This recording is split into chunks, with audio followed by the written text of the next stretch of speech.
Okay, man, we live vibing with Veto. I got a special guest in the building, man. It's one of my personal partners, man. One of my personal friends. I know I say that on a lot of episodes, but this is really my friend, dog. Introduce yourself, bro. Hey y'all, what's going on? JT, DJ JT, Atlanta raised, born and raised. Yeah, man.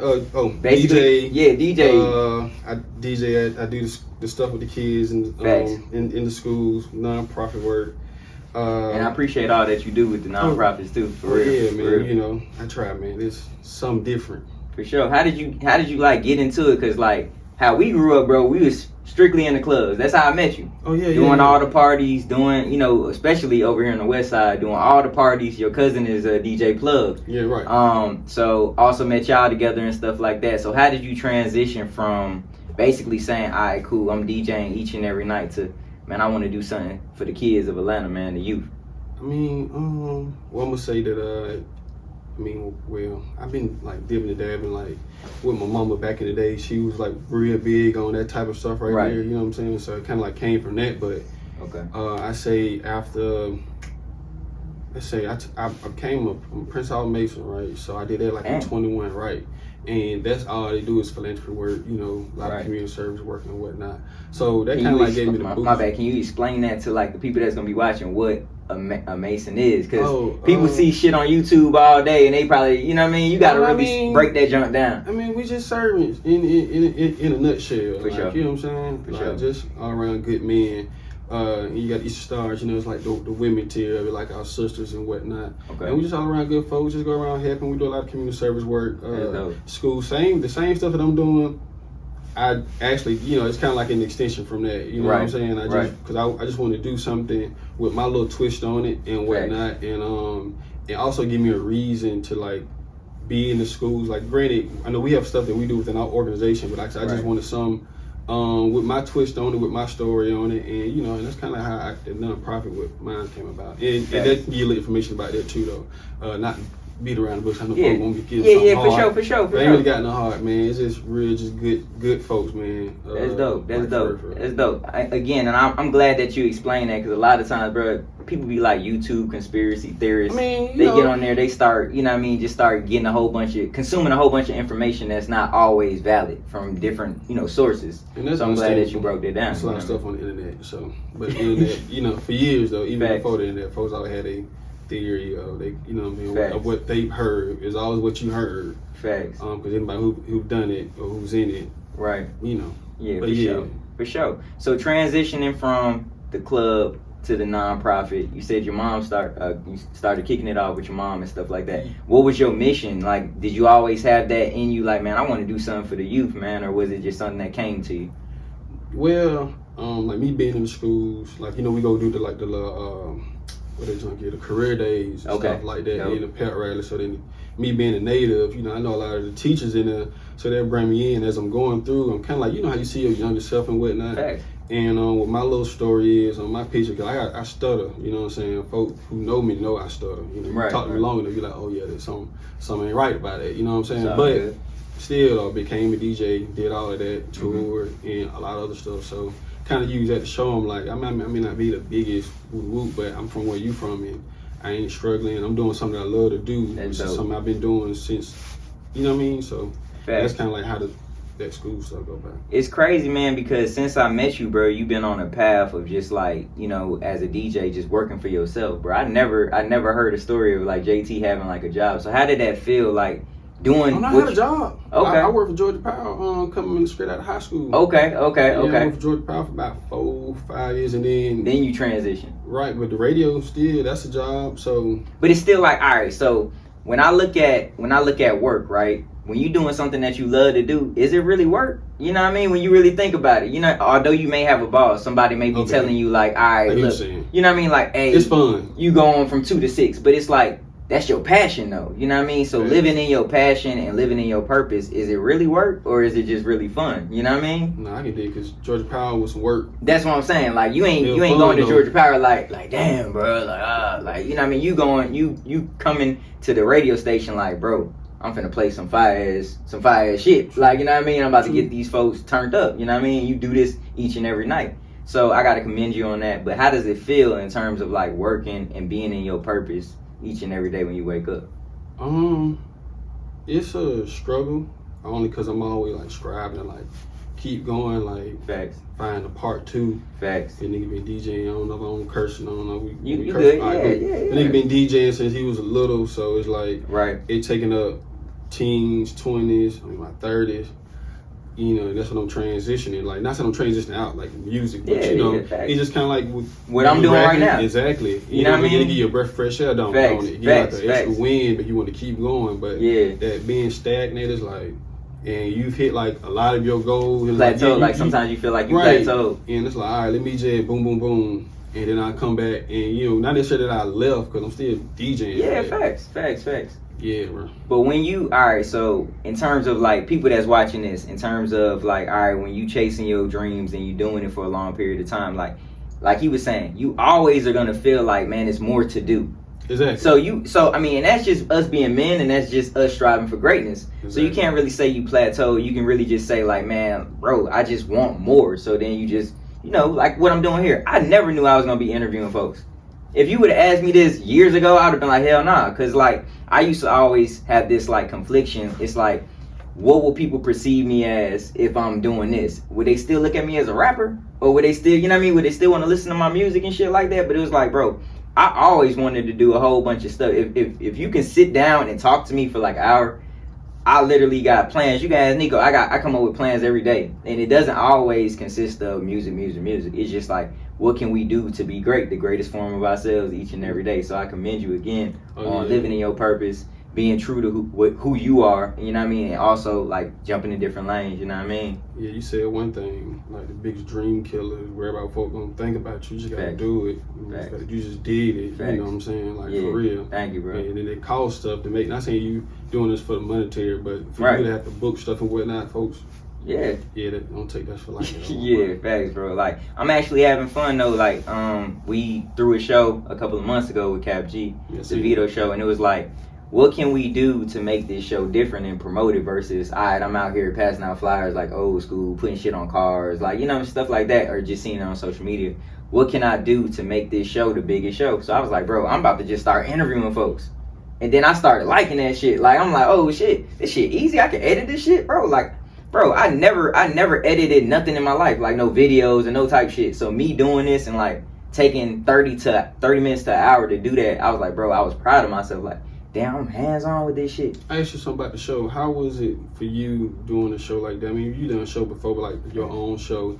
And I saw you mention, I don't know, it was on Twitter, something about ticket sales and whatnot. Like, how is your knowledge now of like basically trying to like, bro, you know what I mean, amp that part of it and get like hard, like you said, a hard ticket sale. So I feel like let's double back. Like, a lot of artists, they are popping, but they can't really like sell a show. Like, you know what I mean? Like, they can have a fire-ass song, people listen to them each and every day, but it's like, they can't get nobody through them doors. They can't get nobody in the building. So I feel like having a core following is the best thing. So me and Nico, we always like took pride in like, all right, look, we want to throw our own shit and have people come. You know what I mean? So we've been doing this since like 2016. Now, were they all packed? Not each and every one of them, but like we sold out. The last, I would say, this one we did, it was sold out, bro. It was sold out, bro. Wall to wall, bro. And like, bro, walking in that motherfucker, seeing that shit, like, damn, we did that shit. That was an accomplishment. You know what I mean? So I felt really good. And then 2 of our other ones were like close to sold out, but it wasn't like all the way sold out. So I was still happy, but this was one of the ones like, damn, I did that shit. So to answer your question, hard ticket sales, I mean, I feel like, bro, like, I mean, we just didn't go to sleep, bro. We promoted that shit for 2 months, bro. Literally 2 months. Each and every day I'm on social media. She on social media. We in the streets. After, of course we work and do other things with our lives, but like each day we was like, nah, we had to take some time out to really push that shit. You know what I mean? Your plan for the next one. Like, I don't want you to spill your beans. Yeah, going bigger, bro. Going bigger, bro. It's like this time, like before we started recording, looking for sponsors. You know what I mean? Like, because a lot of shit we fund out our pocket, bro. So sometimes that can be hard, my nigga. Like, you know what I mean? All right, cool. You got to book the artist, book the DJ, book the venue, book some of these other artists that's gonna perform. If we had what else did we have? Merch. If we selling merch there. So you look at it, you set a budget. Food. You know what I mean? You set a Y'all budget. didn't charge nobody to come and sell food? Yeah, well, actually, we did. We had somebody come, and then we made a profit off of the food too as well. But it's kind of hard because it's like the way that we do it first, like to like get kind of understanding of what we're gonna sell, like our ticket prices and shit like that. We first say, all right, what venue we gonna use, right? Once we get the price on the venue, it's like, all right, cool. Are we gonna do a big artist, or what type of theme we gonna do? You know what I mean? So we named the show the Veto Show. You know what I mean? It's like, and I'm gonna tell you a little bit about that. I was never getting booked like how I wanted to get booked. So I'm like, bro, fuck this. What are you talking about? I'm about to goddamn book myself. Like, fuck this, nigga. And I'm gonna put people that I want to see on this stage. It's the Veto Show. Exactly. You know what I mean? People that I fuck with, I'm putting them on the stage. Shit, y'all ain't booking me. Y'all don't want to pay me. All right, whatever. I'm a book folks. So that was the mindset. You know what I mean? But next one, we need to get we want to get sponsors. I want to talk to you off of air too, cause like we got a big surprise that we want to do, and I know it's possible to do, cause everything in life is attainable, bro. As long as you put your mind to it, you could do it. You know what I mean? So I know I can do it. Yes, it's gonna take a lot of time. Yes, it's gonna draw. I'm gonna need help to do it, but we gonna accomplish this shit. So I'm gonna talk to you off air. But yeah, that's what it was, bro. For real. Was that something that you always want to do too, like throw shows and shit? Actually, not to put it out there, but me and Omeezy, we had a meeting. I know he had a situation with a child, so I know he had got the baby out of the way. But since then, I know we probably had like one or two more meetings that we've had, but putting the show together. It's called the Flash Drive Fest. Hard. So that's what we've been working on. Outside event, indoor event? It was supposed to be outside. Mm-hmm. So that's the mindset, and that's what we're going with. I mean, it probably was going to be like a one day, all day type of show, just to pop it off. And then from there, if we can try to extend it, get those 1 to 2 days where we can break it up and have more people come back. But it was just, we're just waiting on everything to come back as far as with name branding and whatnot. Once they come back out, so we can actually do what I just did, but in a more formal approach. You know what I mean? Let folks know what's really going on. And then, man, hopefully we can kick it off and get it out of there by fall. That's I'm proud of y'all too, though. I mean, I can publicly say that, like, just y'all, like, y'all too. I love y'all niggas. Like, I always come up to U-Bar and see y'all. You know what I mean? From time to time, it's just always good vibes. I'm proud of y'all, dude. Oh yeah, man. Just try to keep it going, bro. It'd be hard. Hell yeah. Because I mean, granted, Atlanta's a party city, so you can always find a gig and look up or whatnot. But in the same sense, though, having a residency like what we got over there at Camp Creek, and just with the owner itself, you know what I'm saying, it's always a blessing, because being in this game for a long time, you know what I mean. Granted, I came across a couple of owners, and that's why I try to associate with. I really don't really with the promote stuff no more. That's how I've been knowing them since. You know what I mean? Since, but they do the parties or the crowds. I don't even, like, 18 enough, I don't really be trying to rock with titty boppers like that no more. It just don't, you know what I mean? I do it, but it don't feel the same. It don't feel the same. Like, back in the day, I to get in the strip club, it still was like a rush. Like, damn, we in a strip club right now. This shit crazy. You know what I mean? But now it's like us being adults. It's like we go because we have to. Yeah. You know what I mean? Like, if only time I'm going to the strip club is if I'm trying to get my song played or something like that. Anytime I go, if I'm with Plug. Yeah. Because he like, bro, come to the flame with me. I'm like, bro, I like going. Yeah. Or he at Ace, I go rock with him at Ace. Wherever he at, cause you know that's my 1-2. So for the most part, other than that though, man, please. You ain't trying to rock with it. I mean, cause me, his first real club gig was Body Tap. Me and Plug was like 17. Body 16, 17, yeah. Body Tap. That's crazy. I remember Body Tap, bro. That was a long ass time ago. Long time ago, bro. So all right, so y'all cousins. When did y'all?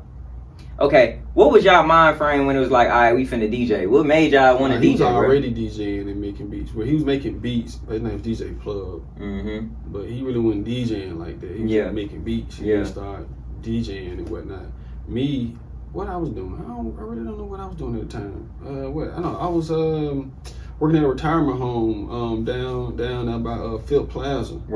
And hell, that's all I was doing for real. Like, I wasn't doing then because I was in a band in high school, so I was gonna go to a school where some stuff happened, and I ended up not going. So I really didn't have no plans. And then in high school, I was still just high school band, right, woo, right, you know what I'm saying? Sure. All that stuff. But even in high school, he was already making beats and stuff like that. Him and Willa Food, they was already making beats. Willa Food, that guy, man. Shout out to Willa Food, man, for real. They was already on it, so.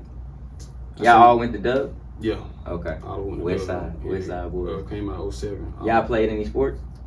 Nah, I was in the band. We was in the orchestra. I was in the orchestra for a little bit. Right. Because I've been playing orchestra instruments since I was 6. Okay.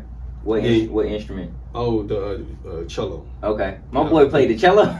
My dog. I can play the cello, the viola, the trombone, and I can play the sax a little bit, but not really. Right. Can't really play the keys too much. Yeah. You know what I mean? I can probably do a little, but it ain't gonna be none of razzle-dazzle nobody. Probably something somebody already know or something like that. But for the most part, I mean, that's what led to the DJing. I was gonna ask, was he always playing the keys and shit like that? Plug and stuff like that growing up? Yeah, he never was like, now when folks start switching up, start using Fruit Loop and stuff like that and whatnot, and you've been able to click. He was already playing. Him and Will, I can already say, like, it'd be a lot of producers who we know now, they probably came out clicking, then they went up clicking. They always played. That's dope. That's dope. Man, to play an instrument, that shit is dope as hell, bro. I never been like I can never play an instrument, bro. You feel me? Like I always would try, and I just like, all right, fuck this shit. You know what I mean? I was just like, bro, I wasn't even a rapper at first, bro. My homeboy was the artist, and then he went to jail. You know what I mean? So it's just like, all right, cool. I'm about to really like do this shit. You know what I mean? But I always used to play around with the music and stuff like that. But taking it like seriously and stuff like that wasn't my like dream at first. I don't even know I think I wanted to play basketball. That was really my dream. Can you say a hoop now?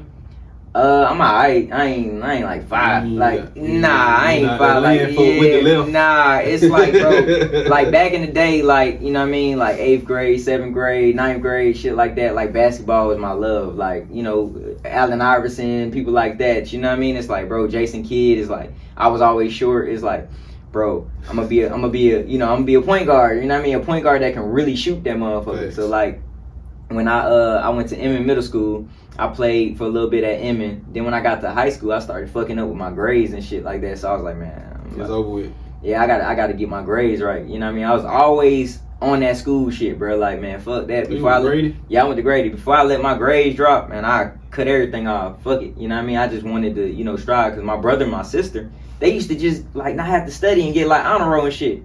I would. I ain't gonna lie. Like, I ain't really do too much. That's crazy. Like, I went outside or something like that. But when it came out them tests, I was straight. When the school work, I was sleeping in class. Yeah. Because I was always up in the middle of the night for some odd reason. So I slept during the day. Right. I wake up, I do some school work and whatnot, and I get good grades on them. That's crazy, bro. Because it's like, bro, like literally my brother and my sister, they wouldn't study. Like, bro, I'd never seen my brother just sit down and study. This nigga was always coloring, drawing, and shit like that. He ain't never studied, but he'll get straight A's, bro. It was me that had to really be in them books, like, because I was basically, like, competing. Like, I can't be the one getting C's and D's, and they coming in with A's and B's in the house. Like, hell nah. So, like I said, I cut everything off, and them grades goddamn started dropping. You know what I mean? Yeah, I mean, nah, I ain't gonna get around. I want no A and B. I was like a BBC. Yeah. Plus. Me too. I mean, me too. But like them D's and F's, oh nah, I wasn't trying to bring them in the house. You know what I mean? I think I had got like probably in 11th grade, I had got like probably 2 D's, and that was because I was like skipping class and shit like that, like fucking around. You know how it be in high school. Oh yeah. Like it's shit is more of a popularity contest versus like school. You know what I mean? You come to be fresh as hell. I mean, honestly, we was banned, so we'll come in band like other band t-shirts, flip flops, and what's called it in every day because we got to go out there on the field. So really, facts. I never really got into. I mean, like I said, I told you earlier, like, I really went in no fashion. Nothing like that, because nigga always, even then, after the band, I had to go straight to work too. Facts. And I always had a job over there. I always had a job, bro. That's dope. Yeah. My first job was my first job I was shredding paper at my dad's job. I was getting about like $20 a week. But back in the day, $20 was a lot, nigga. You can goddamn go downtown to Underground, get you some Chinese food, nigga. Hop on the train, hop on the 16 Noble. That was my bus line because I was coming from Boulevard all the way downtown. So you on the east line, you on eastbound. Yeah, you know what I mean. So it's like, bro, you had $20, nigga. You was the man, bro. I was getting that shit every week, nigga. Like, bro, every week, nigga, that's $80. You know what I mean? Oh yeah, bro. I was lit, bro. You know what I mean? So shit, I can always go to the fair. Always buy my partners little shit. You know what I mean? So like, that was my first job. Then I started working at Kroger. That was my second job. I got fired from that motherfucker. Yeah, broken fires, bro. Yeah, I got fired from that motherfucker. Well, I think either I got fired. Nah, I got fired for sure. Then I worked at Six Flags. Man, I could never pass that damn test, bro. Bro, Six Flags? Hell yeah. That's why I started working at the retirement home, bro. That shit made me, that shit that gave me flashback, bro. I could never pass that test, bro. Bro, I was at that log jamboree, motherfucker, boy. I used to pour water on motherfuckers on the on the ride and shit, bro. I used to get a cup full. So bro, that shit was lit, bro. I know it was. That shit was lit, every week. We got paid every week. Then like the cafeteria when we go on break, boy, it's like high school all over again. The females up there too, bro. I was like, I want to say, I don't want to say the H word, but y'all had them up there, bro. I had them too. Bro, I'm talking about, bro, I worked at Law Jamboree. Then they had put me on the Batman for a little bit. Boy, that shit was lit when I was at the Batman. Boy, so many people used to come to that motherfucker. Then, where else I was at? My partner was working at the little games and shit. He got fired for stealing money, bro. This nigga he was leaving with a bankroll every night. I'm like, damn, bro, how you getting all this money? I didn't know you was stealing. They fired his ass, boy. I'm like, boy, you coming to work? He was like, hell no. Nah. I'm like, oh yeah, they done got his ass. Yeah. Yeah, nah, man. I worked at retirement home. Okay. I filled players all through high school. It was good though, cause it was good money. And it was good money. And but like we couldn't get tips and nothing like that because it was like from the rich residents and whatnot. But, right. They always broke us off though, like when they're in the holiday and stuff like that. So it was pretty cool. And they had to work with the general public. Like once I started DJing, me working at Six Flags really wasn't gonna like it then because then I have to see everybody. Yeah, and be out there when I'm at the retirement home. I don't see nothing about these white folk. Man, that shit crazy. But back then, the way that the music was, niggas didn't care if you had a job. It was more You're right though. Like bro, like we was just young getting it. It was like, all right, cool, we'll see each other at Six Flags and know that it's a party later that night. You're right though. You feel me? It was pretty different. Because that was when skating rings was popping, nigga. Oh yeah. Bro, them skating rings, them parties used to be fire, bro. Yeah, they used to be part of fighting and sometimes, well, that's a lot of our stuff in life. Yeah, dangerous, dude. Yeah, folk. Boy, I remember them niggas. I remember them niggas, boy, we used to goddamn, I ain't gonna say no names, but boy, we used to go to all twank parties and shit. Boy, them shits used to get shot up every week, boy. niggas talking about come perform. I'm like, alright, shit, come to perform, a fighter breakout, all types of shit, boy. Remember Metro Lane days? Yeah.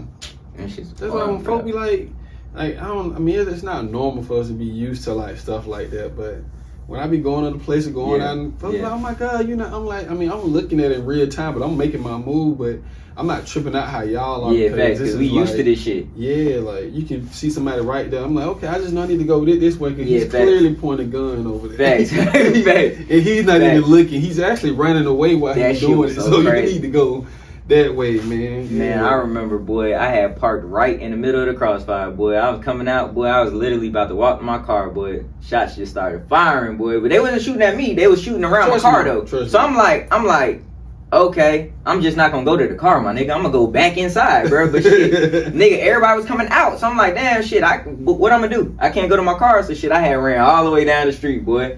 Past goddamn, the gas station, on the corner. So Metro Lane was right there. They got that JJ's Fish right now. Yeah. You know where the club is? Well, I ran all the way to damn near Atlanta Metro. Right, yeah, I had to wait until that shit was clear, nigga, and come back. You know what I mean? I was like, fuck it, alright, it's cool. I'm gonna walk back up now. That shit was crazy. But tell the people what you got going on now, you know what I mean, in terms of, we already talked about your mission, your life purpose, you DJing and stuff like that. DJ JT, as a grown man, what is your plan? Like, you know what I mean? What do you feel like, you know what I mean, you want to embark on next? In life, my 4-year-old daughter, and in business. Her name is Demi, right? Yeah. My niece's name is Demi. That's how I remembered it. Oh yeah. That's my road dog right there. That's my 1-2. For sure. That's my, you know what I'm saying? Do you spell it the same? DEMI? Yep. Yeah, same way. Yeah, that's my dog. That's my buddy. That's my baby girl. You know, her. So basically just trying to, you know what I mean, because I didn't grow up with one, so you know how that goes. So I'm just trying to make sure I do everything that wasn't done. You know, you get what I'm saying. Basically, just do the right thing in a nutshell. And then business-wise, I still, DJ for the radio station and whatnot, unless I do something crazy on really. Hot 107.9, right? Right, Hot 107.9. Shout out to Hot 107.9. And Sometimes I be on their station in Raleigh. Like we got like sister stations and whatnot. Mm-hmm. So now when folks get syndicated, they be on all these stations within the same umbrella. So like I be DJing on some of the other stations too. So mainly the one in Raleigh. Every other time it'd be something like random and whatnot during the holiday. But shout out to Hot 107.9, man, to my folks. I work for Radio 1 since 2000. I've been with them since 2014. That's dope. Yeah, before then I was at Streets and whatnot.